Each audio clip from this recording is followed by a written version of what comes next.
आगामी निवडणुकीसाठी नागपूर जिल्ह्याची प्रारूप मतदार यादी मंगळवारी प्रसिद्ध करण्यात आली आहे। तर आता यानंतर 30 ऑगस्ट रोजी अंतिम यादी प्रसिद्ध करण्यात येईल अशी माहिती नागपूरचे जिल्हाधिकारी आणि जिल्हा निवडणूक अधिकारी डॉक्टर विपिन इटनकर यांनी दिली। तर मंगळवारपासून 20 ऑगस्ट पर्यंत नागरिकांना आपली नावे जोडून त्यात दुरुस्त्या देखील करता येणार आहेत। निवडणुकीसाठी प्रारूप मतदार यादी प्रसिद्ध झाल्यानंतरही नागरिकांना आपली नावे सुधारण्याची संधी मिळणार आहे। गेल्या 4 महिन्यात 1,25,000हून अधिक मतदारांची भर पडली असून अंतिम मतदार यादी प्रसिद्ध झाल्यानंतर नवीन मतदारांची संख्या अंदाजे 2.25 लाख होईल अशी माहिती जिल्हाधिकाऱ्यांनी दिली। निवडणूक आयोगाच्या सूचनेनुसार काही नवीन कामे करण्यात आली आहेत, ज्या अंतर्गत हाय राईज इमारती आणि झोपडपट्ट्यांमध्ये नवीन मतदान केंद्रे उघडण्यात येणार आहेत। प्री एसेसर ॲक्टिव्हिटीज 25 तारखेपासून आजपर्यंत झालेले आज आपण ड्राफ्ट इलेक्टोरल रूल लावलेला आहे। त्याचबरोबर मतदान केंद्राचं रॅशनलायझेशनसुद्धा झालेलं आहे। त्याच्यामध्ये काही नवीन मतदान केंद्र ॲड झालेले आहे आणि यावेळेस नवीन आपण 2 उपक्रम केलेले आहे ECIच्या गाईडलाईननुसार। एक तर हाय राईजमध्ये जिथं फ्लॅट सिस्टम आहे किंवा सोसायटीज आहे कोऑपरेटिव्ह, त्या ठिकाणी 9 ठिकाणी आपण नवीन मतदान केंद्र आपण ॲड केलेले आहे। त्याचबरोबर स्लम एरियामध्ये सुद्धा आपण जवळपास 9 स्लम एरियामध्ये 9 आणि हायराईजमध्ये 11 असे टोटल 20 नवीन पोलिंग स्टेशन आपण त्या एरियामध्ये डेव्हलप केलेले आहे, जेणेकरून त्या लोकांना तिथे वोट करायला फायदा मिळेल आणि त्यांना जास्ती दूर चालण्याची गरज पडणार नाही। त्यानंतर जवळपास मागच्या 4 महिन्यामध्ये जवळपास 1,25,000 नवीन मतदार आपण ॲड केलेले आहे आणि अजून 60,000 ते 70,000 नवीन मतदार पुढच्या 20 दिवसामध्ये आपण आपल्या मतदार यादीमध्ये ॲड करू।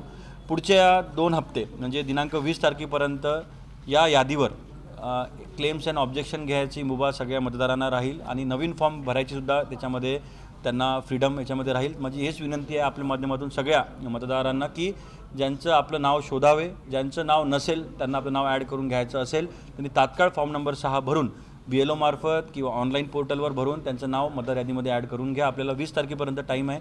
त्यानंतर 20 ते 29 पर्यंत आम्ही पुन्हा त्याच्यामध्ये इन्स्पेक्शन आणि करेक्शन्स आपण करू आणि फायनल लिस्ट या इलेक्शनच्या आधीची फायनल लिस्ट 30 तारखेला आपण आपल्या पॉलिटिकल पार्टीजला आणि वेबसाईटवर आपण पब्लिश करू। त्यामुळे आता आपल्याकडे पुढचे 2 हप्ते खूप क्रुशियल आहेत।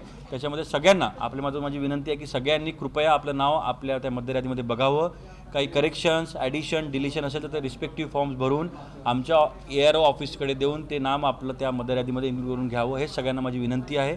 नागपूर जिल्ह्यातील प्रारूप मतदार यादीनुसार जिल्ह्यातील एकूण मतदारांची संख्या 43,14,186 इतकी झाली असून आगामी विधानसभा निवडणुकीत जिल्ह्याभरात 4,610 मतदान केंद्र असणार असल्याची माहिती जिल्हाधिकाऱ्यांनी दिली।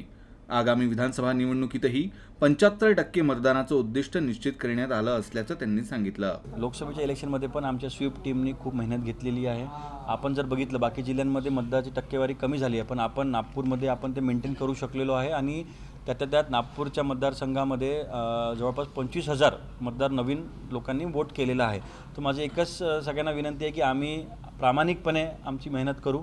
या विधानसभेला पण आमचं एकच टार्गेट राहील की कमीत कमी 75% मतदान झालं पाहिजे। जे मी लोकसभेला बोलत होतो ते मी विधानसभेला पण बोलणार आहे की फक्त आम्हाला मतदारांनी साथ द्यावं।